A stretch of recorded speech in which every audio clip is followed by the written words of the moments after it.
Senator Afnan اللہ صاحب اس وقت ہمارے ساتھ موجود ہیں. سر بہت شکریہ آپ کے وقت کا. سر مذاکرات کی باتیں چل رہی ہیں حکومت اور پاکستان تحریک انصاف کے درمیان، اور پہلے حکومت کہہ رہی تھی کہ مذاکرات، اور اس وقت پی ٹی آئی نہیں چاہ رہی تھی، لیکن اب پی ٹی آئی چاہ رہی ہے، اب حکومت سنجیدہ نظر نہیں آ رہی، تو کیا کہیں گے؟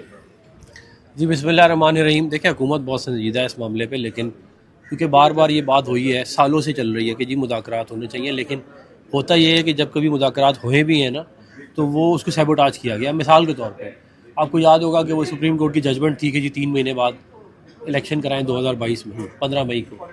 اس کے اوپر جو ہے وہ ایک کمیٹی بنی تھی جس کے اوپر حکومت بھی تھی، اس وقت کی حکومت میں ہم لوگ تھے، اور پی ٹی آئی تھی. وہ مذاکرات کامیاب ہو گئے تھے.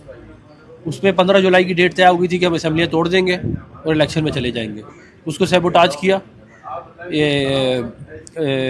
اپنا بانی پی ٹی آئی نے. فون کیا کہ نہیں ابھی اسمبلیاں توڑو. اس طرح نہیں ہو سکتا. لیکن سیاست میں نا آپ گنڈاسا لے کے کہیں کہ جی میں مولا جٹ ہوں، کوئی آپ کی بات نہیں مانے گا. طریقے سے معاملات کو چلانا ہوتا ہے. تو ہمارے بہت سارے جو ہیں وہ خدشات ہیں. ہمیں ہے کہ یہ ہمیں پہلے بھی اس طرح کے معاملات ہوئے ہیں کہ صرف پی ٹی آئی کا مفاد سامنے رکھ کے مذاکرات، ایسے نہیں ہوتا. اگر آپ سنجیدہ مذاکرات کرنے کے لیے، تو میں نے کل اپنی اسپیچ میں بھی کہا ہے کہ آپ چارٹر ڈیموکریسی کے اوپر بات کریں، چارٹر اکانومی پہ بات کریں.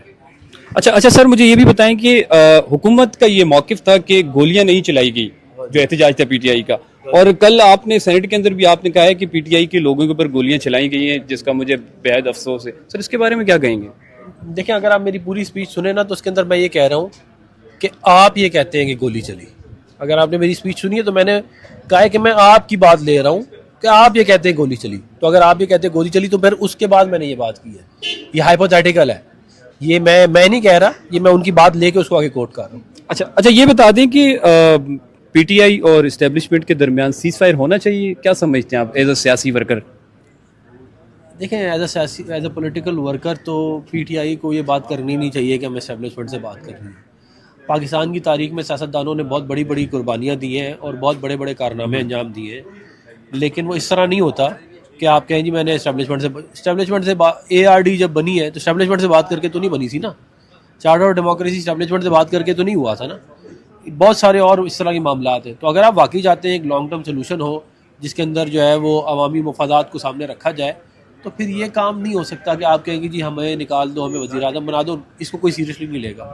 آپ چارٹر اور ڈیموکریسی کے اوپر ہم سے بات کریں اور اس کا ایک لانگ ٹرم سولوشن جس سے جمہوریت بھی اسٹرینتھن ہو اور باقی ادارے بھی اسٹرینتھن ہو، تو اس کے اوپر ہم اوپن ہے بات کرنے کے لیے. اچھا سر، آخر میں مجھے یہ بتا دیں کہ ایک ایم این اے ہے، حکومتی ایم این اے ہے سردار محمد یوسف. انہوں نے یہ کہا ہے کہ پی ٹی آئی جو مذاکرات کرنا چاہ رہی ہے تو ان کو شاید کہ کوئی سگنل ملا ہوگا مذاکرات کا. تو کیا آپ بھی سمجھتے ہیں کہ کوئی سگنل ملا ہے یا وہ خود ہی سنجیدہ ہوئے ہیں مذاکرات کے لیے؟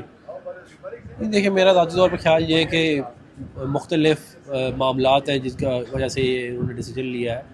ایک معاملہ جنرل فیض کو جو فیلڈ جنرل کورٹ مارشل ہوا ہے اس کا ہے، اور اس کی وجہ سے ان کو پر پریشر ہے کہ انہیں معلوم ہے کہ ان کی اور ان کی کیا گٹھ جوڑ تھی، اور اس کی وجہ سے انہوں نے اپنا سٹانس چینج کیا. اور دوسرا یہ ہے کہ عمران خان صاحب جو ہیں وہ جو ان کے پاس بہت سارے پولیٹیکلی آپشنز موجود تھے، he ran out of those options basically, کہ احتجاج کا، لانگ مارچ کا، اس سے بات کرنی ہے، اس سے بات کرنی ہے، حکومت ہے، یہ وہ سارے ان کا بہت سارے آپشنز تھے، مگر انہوں نے بہت تیزی سے بہت سارے آپشنز کو ایکسپلائٹ کر دیا. اس لیے اب ان کا آپشن بھی کوئی نہیں ہے اور پریشر بھی ہے، تو اس کی وجہ سے. Thank you so much. Thank you.